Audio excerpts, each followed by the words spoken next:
The warm Atlantic whispers your name, a breath that gathers speed and spite. Hurricane Melissa, born of fire and rain, a spiral darkening the light.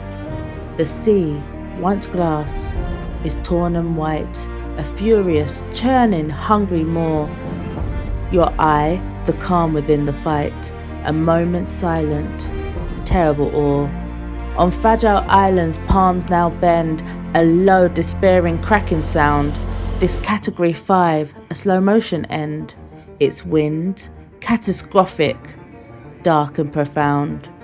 For all of Jamaica, a breath is held in fear. We pray for the people and for those we hold so dear. The runaway screens flash cancelled, red and stark.